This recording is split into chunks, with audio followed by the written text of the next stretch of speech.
Welcome, everyone, to INFOWARS Nightly News. I'm your host, Rob Dew. Today is February 20th, 2012. Today's guest, we're going to have in studio Aaron Dykes, who's coming back just from Dallas. He came back earlier this afternoon, and we sat down to talk with him about Alex's speech and the big groundswell support that is happening, not just to people who are fans of Alex Jones, but people who love freedom and who are sick and tired of this country being taken over by international bankers. And but first, the news. We've got the McPetrie. That's on the menu today. Test tube burgers. And this is out of Natural News. Artificial hamburger meat successfully grown in vat of bovine fetal cells. You want some fries with that?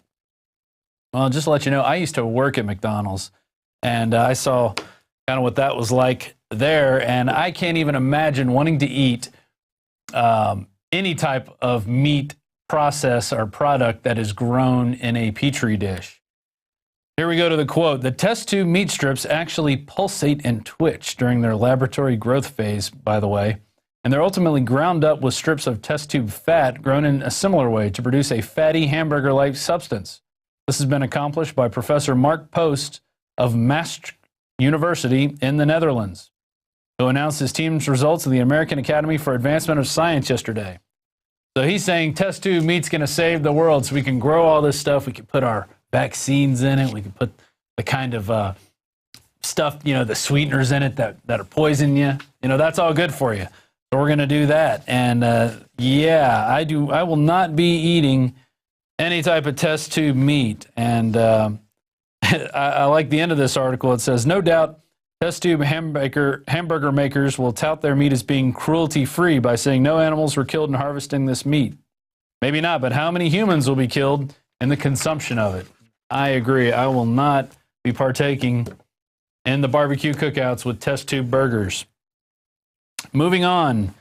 Government resurrects plan to monitor all phone calls and emails. This is from Steve Watson, writing for us out of England. And MI5, MI6, and GCHQ want official real-time access to all communications. And no, they're not going to pay for it, which should, in effect, being everyone else pay for it. They want the private companies themselves to be the police. And this is reported out of the Telegraph. Following the outcry over the announcement, the government suggested that it was scaling down plans when then Homeland Secretary Jackie Smith stated there was absolutely no plans for a single central store of communications data. However, as the climb down was celebrated by civil liberties advocates and the plan was replaced by new laws requiring ISPs to store details of emails and internet telephony for just 12 months, fresh details emerged indicating that the government was implementing a Big Brother spy system that far outstrips the original public announcement. So there it is. They want the private companies to pay for it, which in turn is going to pass the cost on to you. And then you're going to have all this type of trouble with hackers getting in and wanting this information. And it's just another crazy bureaucracy that Big Brother is going to institute. And don't worry, this is going to come to the U.S. as well. And in fact, maybe it already has. The Wall Street Journal is reporting that Google's iPhone tracking, web giants, others bypassed Apple's browser settings for guarding privacy. The Google code was spotted by a Stanford researcher, Jonathan Mayer, and independently confirmed by a technical advisor to the journal, who found that the ads on 22 of the top 100 websites installed the Google tracking code on a test computer, and their ads on 23 sites installed it on an iPhone browser. So basically what they were doing was using this code, and it was to trick the software into letting them kind of go through the back door and monitor what the users, you know, look at, who they talk to, what they see. And Google's privacy practices are under intense scrutiny. Last year, as part of a far-reaching legal settlement with the U.S. Federal Trade Commission, the company pledged not to misrepresent its privacy practices to consumers. The fine for violating the agreement is $16,000 per violation per day.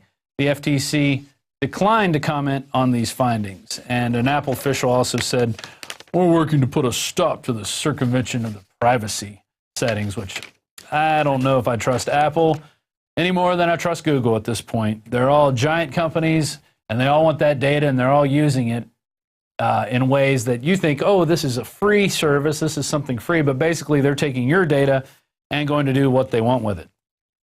Moving on, Paul Craig Roberts submitted an article for us today. silencing the critics. And this goes into, he's talking about how basically the major media has got rid of the last two members who were not for the Washington Tel Aviv imperialism. And Freedom Watch was canceled by Fox TV, and Pat Buchanan was fired by MSNBC. Both pundits had wide followings and were appreciated for speaking frankly. What if the heart of the government policy remains the same no matter who's in the White House? What if the heart of government policy remains the same no matter what the people want? What if those vaunted differences between Democrat and Republican were actually just minor disagreements? What if both parties just want power and are willing to have young people fight meaningless wars in order to enhance that power? My view is there is no hard, solid evidence the Iranians are anywhere near an atomic bomb. And if they aren't, keep negotiating with these people and don't start down the road to a third war in that part of the world when this country cannot afford the two wars it's already fighting. And Paul says the idea that the U.S. is a democracy when it most definitely does not have a free watchdog press is laughable. But the media is not laughing, it is lying. Just like the government. Every time the U.S. mainstream media opens its mouth or writes one word, it is lying. Indeed, its corporate masters pay its employees to tell lies. That is their job. Tell the truth and your history, like Buchanan or Napolitano or Helen Thomas. You remember her just a couple years ago, might have been a year and a half ago, that she stood up and said something that wasn't uber pro-Israel, and the next thing you know, she's being fired. And she was a stalwart there at the press corps at the White House for many years. So, where does that lead us? That leads us to citizen media and citizens taking action, okay? And what we have here with the underwear bomber, what do we have? We had Kurt Haskell standing up, just one man, and saying, hey, the official story that they're giving us is a bunch of BS. I just got back from Detroit. They're interviewing Kurt Haskell for 2 hours. And let me tell you, the man knows what he's talking about. He knows this whole thing is a fake and a farce. And just to prove it, you know, you can tell after our show, must have had an effect on some people. C-SPAN has a program called Washington Journal. And it was this morning that Mickey McCarter was on. And he writes for a blog, I think it's called Homeland Security Today, which definitely sounds like a government mouthpiece organization. And Mickey McCarter is this correspondent journalist with all this decades of reporting on military matters. So he's a guy we can trust, right? We have these C-SPAN clips. And as you know, the C-SPAN people wanted to talk about the $36 billion cut in the Federal Air Marshal Service and asking if that was going to make a difference. Well, for one thing, air marshals arrest about 4 people a year. And none of them have ever been terrorists. They've been drunk guys or people who probably don't like getting felt up and don't like being cramped in small chairs and whatnot, and so they have an outburst. Well, there's an air marshal. Unfortunately, we've never had air marshals where there were terrorist attacks. So anyway, the parts I want to show you from this program is about 30 minutes. You can find it on C-SPAN, their website. The first one is a caller, Robert in Austin, who was calling on the independent line. And here's what he had to say. He wasn't interested in talking about this budget cut for air marshals. He was more interested in talking about the underwear bomber. Robert, independent caller in Austin, Texas. Good morning. It's amazing how much different information on this underwear bomber there is. This guy never had a visa. The gentleman was let on the plane, literally forced. They tried to keep him off the plane, and 2 attorneys who have just submitted, you can go look on YouTube, said that he was let on the plane forcibly. He was denied access to that airplane 2 or 3 times in some unnamed office in the U.S. government. And you should look this up, sir. They let him on that plane forcibly. He was not allowed to be on that plane, and somebody put him on that plane.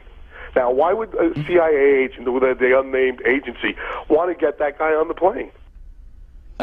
I'm not familiar with the story of anybody attempting to stop him. This guy has no idea. My understanding is that the PETN that the underwear bomber was carrying typical was government response. Let's get rid of him. Get rid of him. We'll come back to him later. Mickey McCarter. He's not familiar with any of these stories. He's an investigative journalist, but he's not familiar with any of this stuff written about the underwear bomber, most of which came out from the websites MLive and Detroit Free Press, who are actually publishing part of the truth for a while. Although I went back today to try to find some of the articles Kurt Haskell was pointing me to, and a couple of them have been removed. And the one in particular is where Undersecretary Patrick Kennedy is saying, hey, we let the guy on the plane because we wanted to see who he was working with. So why don't you check the security cameras in Amsterdam, see who he was working with? You know, Kurt Haskell, who wanted to testify, said, hey, I saw a sharp-dressed man get this guy on the plane. Said he didn't have a passport, and so they let him down a hall. They said, go ahead, you have to go down and talk to some other people. That's what happened. At least that's what Kurt Haskell said, and he said he's got another witness that confirmed it, but they're afraid to come out and talk. So we got Haskell. He's the only one at this point. Next, we have Devin in New Hampshire, who must also be a listener and doesn't like seeing this garbage spewed on C-SPAN. Here's what he had to say. In Derry, New Hampshire. Good morning, Devin. Good morning. Hi there. I heard your guest mention the underwear bomber a little while ago, and I just wanted to mention Attorney Kurt Haskell's testimony at the Muttalib trial last week. He was a witness to the event, and his blank he stare. says that Guy has no thought in his Muttalib didn't have a passport and wasn't going to be allowed onto that plane, except he was escorted by two men in suits who claimed national security in order to get him onto the plane. And Kurt Haskell, in his testimony, said all this. He wasn't allowed to actually be from Homeland Security trial because they got him to plead guilty. But I just feel that the real terrorists that we should be afraid of is our federal government, and the TSA sticking their hands down our pants isn't going to make things better. It might be. They cut him off. I appreciate that last comment, but Devin's bringing up this question that one of our earlier callers mentioned of an idea that Muttalib was somehow forced to go on the plane or was escorted by agents of some kind. Okay, yeah, there we go. He had no idea. He's never heard anything like that. It's so funny to hear this guy talk and the way they try to spin it, what he's talking about. You know, here we have somebody who's obviously a listener to the show because Alex says hands down your pants at least 3 or 4 times a show. He's out there at least talking what the rest of America is talking about. They don't like being felt up by the TSA. And the reason we have the TSA feeling people up is because of this case. This case is crucial. Since 9/11, this has been one of the biggest non-terror threats to come across that's been used to, you know, increase our security in the form of safety, in the name of safety.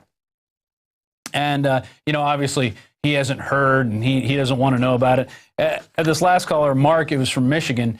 He gets on, says the same thing, tells the guy he can't believe he doesn't know any of this. And then finally, seems like Mickey's going to wake up and he's like, well, I'm going to do a little investigating. So here's the call right here. Wayne, Michigan, on our independent line. Good morning, Mark.